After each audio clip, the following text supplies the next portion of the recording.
I'm here to talk about success. I went to college.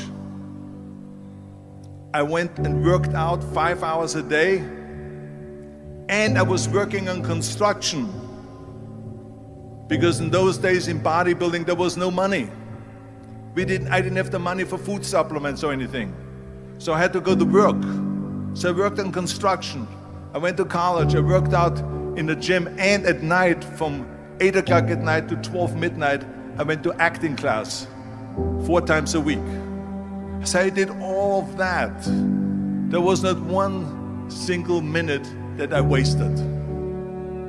And this is why I'm standing here today. With the age of 20, I went to London and I won the Mr. Universe contest as the youngest Mr. Universe ever. And it was because I had a goal. You see, if you don't have a vision of where you go, and if you don't have a goal where you go, you drift around and you never end up anywhere. 74% hate their job in America. The majority of people don't like what they're doing because they're really not doing it because they didn't have a goal and they followed this goal. They just aimlessly drift around, and then all of a sudden there's a job opening, so they get that job because you have to work. But then when you work, it's a chore. It's work. It's not fun. So if you think about, only a quarter of the people really enjoy what they're doing in life. So people always ask me, when they saw me in the gym in the pumping iron days, they say, why is it that you're working out so hard? 5 hours a day, 6 hours a day, and you have always a smile on your face. The others are working out just as hard as you do, and they look sour in the face. Why is that? And I told people all the time, I said, because to me, I'm shooting for a goal. In front of me is the Mr. Universe title. So every rep that I do gets me closer to accomplishing that goal, to make this goal, this vision, turn into reality. Every single set that I do, every repetition, every weight that I lift will get me a step closer to turn this goal into reality. So I couldn't wait to do another 500-pound squat. I couldn't wait to do another 500-pound bench press. I couldn't wait to do another 2,000 reps of sit-ups. I couldn't wait for the next exercise. So let me tell you something, visualizing your goal and going after it makes it fun. You got to have a purpose no matter what you do in life. You got to have a purpose. And Muhammad Ali worked his butt off. And I saw it firsthand. And I remember that there was a sports writer that was there in the gym and he was working out and he was doing sit-ups. And they asked him, how many sit-ups do you do? And he said, I don't start counting until it hurts. Now think about that. He doesn't start counting his sit-ups until he feels pain. That's when he starts counting. That is working hard. And so you can't get around the hard work. It doesn't matter who it is. Work your ass off. There is no magic pill. There is no magic out there. You cannot get around. You have to work and work and work. Make sure of this and make sure of that and all that stuff. So it's work. And it drives me crazy when people say that they don't have enough time to go to the gym for 45 minutes a day and work out. Or to do something for 45 minutes to an hour a day to improve. If it is physically improve or if it is mentally to improve. Imagine you read 1 hour a day about history. How much you will learn after 365 hours in 1 year. Think about if you study about the history of musicians, of composers, how much you would know. Imagine if you would work on a business, on some business that you want to develop every day for an hour. Imagine how further along you will go and get. So it drives me nuts because when people say we don't have the time, we have 24 hours a day. We sleep 6 hours a day. So that gives you still 18 hours. So there's someone shaking their head out here in front. They say probably, I don't sleep 6 hours, I sleep 8 hours, right? Or just sleep faster. So we have 18 hours a day. The average person works around 8 to 10 hours. So let's assume it's 10 hours, so we have 8 hours left.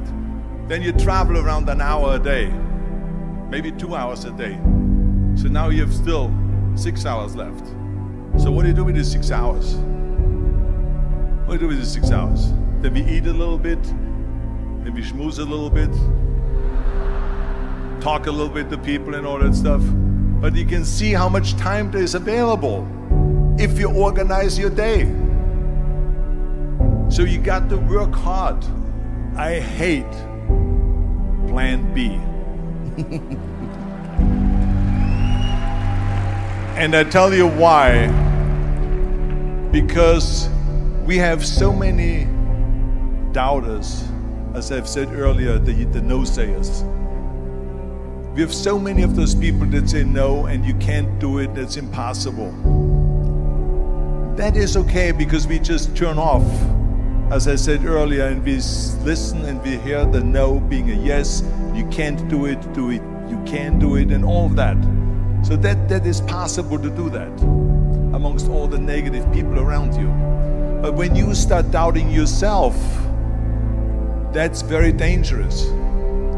Because now what you're basically saying is that if my plan doesn't work, I have a fallback plan, I have a plan B.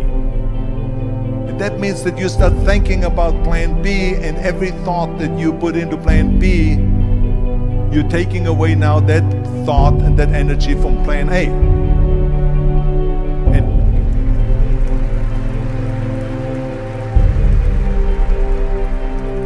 And it's very important to understand that we function better if there is no safety net, because plan B becomes a safety net. It says that if I fail, then I fall and I get picked up and I have something else there that will protect me. And that's not good, because people perform better when there's no safety net. People perform better in sports and everything else if you don't have a plan B. I'm telling you, I've never ever had a plan B. I say I made a full commitment that I'm gonna go and be a bodybuilding champion. I made a full commitment that I'm gonna be in America. I made a full commitment that I'm gonna get in the show business and I'm going to be a leading man. No matter what it takes, I will do the work. I will do the work over and over and over until I get it. And the same was in politics and everything like that. So to me, it is very dangerous to have a plan B, because you're cutting yourself off from the chance of really succeeding. And the reason, one of the main reasons why people want to have a plan B is because they are worried about failing. What is if I fail, then I don't have anything else?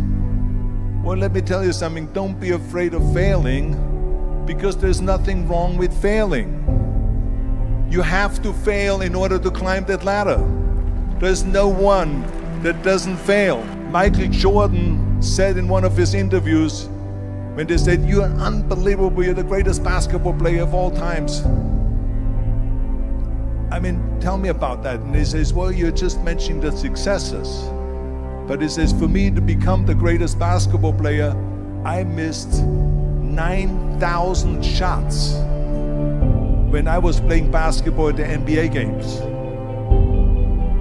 So during these games that he was so successful, he missed 9,000 shots.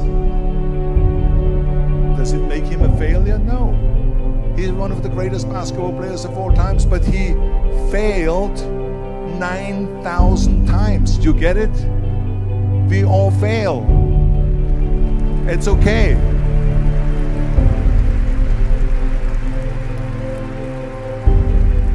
What is not okay is that when you fail, you stay down. Whoever stays down is a loser. And winners will fail and get up, fail and get up, fail and get up. You always get up. That is A winner. That is a winner.